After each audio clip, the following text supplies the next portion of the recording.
If you don't have a blog on your website, you're definitely going to want to watch this video because I'm going to explain to you from an SEO point of view why Google values blog information. There's a couple of reasons why blogs are very important. One of the first reasons is it's one of the easiest ways of adding content to your website. When you create a website, you have your home page, you have your services or your product page, your About Us page. Those are pretty much all static pages. And what I mean by static is that they don't change over time. You might update them once a year, once every couple of years, but for the most part, they don't really change. The problem with that is, let's use an analogy here. Let's say you like to look at antique shops, and so every weekend you've got a favorite little downtown city center place that has a bunch of antique shops, and you walk around and you're just doing window shopping. You're checking, see what's new, what's changed, what's going on. However, one of the stores that you bypass, the content never changes. The front display window is always the same. The person behind the counter is always standing in the same position. At some point, you're going to stop walking into that store because nothing has changed. It doesn't add any value.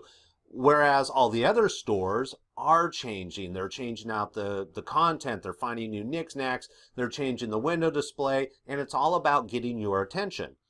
Essentially, that's your responsibility when creating your website. You need to get the attention of users, but more importantly, or just as importantly, I should say, you also need to get the attention of Google. Google does not live in your website. Every time you make a change, Google is not immediately notified. They may not show up for 2 weeks. They may not show up for a month or 3 months or 6 months. You need to give them a reason why they should come back and re-index your website.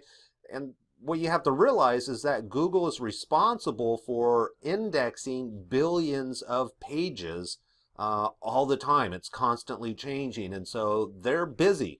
And if you're not really updating your website, where's the incentive for Google to actually come out and check your website out? If they don't know you've made changes, then that page will never be indexed. That means it'll never be in the search algorithm, or it'll never be in your search results because they don't even know it exists in the first place. The other reason why a blog is so important is because you're able to add more content. So not only does it give Google a reason to come back and check out your website, but it also adds value to the website. I always like to use the analogy of an encyclopedia. If you just build a website and you have a page that talks about your blue product, okay, great. Google can go through, index, and go, oh, look, here's a website, and they have a page that talks about blue products. If anybody ever talks or needs blue products, I'm going to add them to the list. The problem is, if you really want to know about blue products and given an option, one page, or maybe there's a competitor that has 20 pages. So as an example, we have your website here, and you've created one page. That's your website, one page. Your competitor also has a website, and they also have one page, but they've also added a blog to that page. And now they've added a blog page that talks about how to use blue widgets. And then they added another blog page that talks about the importance of blue widgets. And over time, they keep on adding all of these pages. Now, as Google is indexing, because they find out that there's new content, they're going to notice that your website has a page that hasn't changed. It's static. However, your competitor not only has the one page that's static, but look at all this other content that they've created. And because your competitors are doing such a good job, they're posting content on a regular basis. And after a while, Google starts going, oh, look, not only are they creating quality content that people are staying, because Google is actually measuring how long people are staying on a page, but they're also checking out these other pages. If you're going to buy an encyclopedia, do you want an encyclopedia with one page of information about a product or a service or whatever it is, or do you want the one that's got 20, 40, 50, 60, 70, 80 And that's where a blog becomes very powerful for you. The same case is made if you sell blue products, green products, and yellow products. Well, now you want to be able to create blogs about each one of those products so that, again, you can create an encyclopedia, this mass of content that when somebody's looking for a yellow product, oh, okay, yeah, this website's got 50 pages about yellow products. Somebody's looking for a blue product, oh, they've got 40 pages. And that's really what it's about. It's about creating content, and the best way to do that on your website is through a blog. Now, speaking about blog and on your website, there are free blog services out there. You could go with Blogger. WordPress has a free they host it for you. It's on their website. That's not the route you want to go. You actually want to blog on your website because you want to bring people to your website.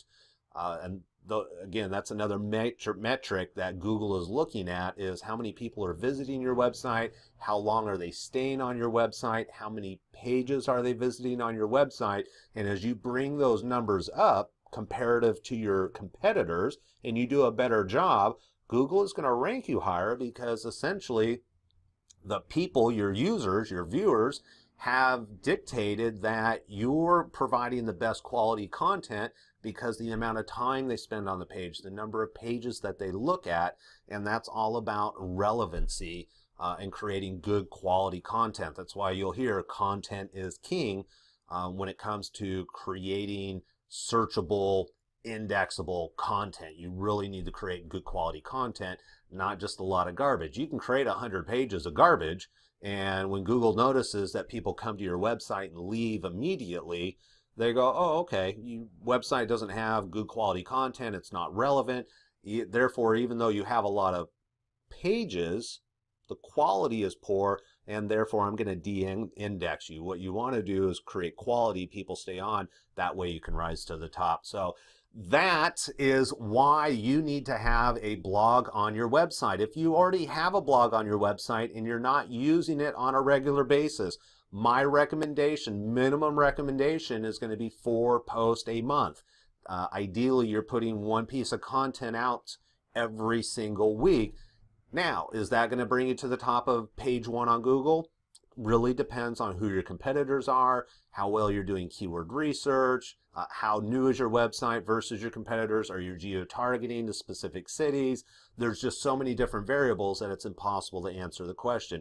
What it can do, though, for you is create ongoing, consistent marketing presence, and that is very important. With marketing, persistence is always, or consistency, obviously persistence, but consistency is very, very important. So blog, and if you're not a good blogger, use video, or if you're not a good writer like me, use video. If you're an excellent writer, great, do that. If you happen to have a little bit of money and you can buy a writer to blog for you, do that. There's plenty of solutions out there. And speaking of plenty of solutions, make sure you check out the other blogs here on Page Domination and our Blueprint for Success.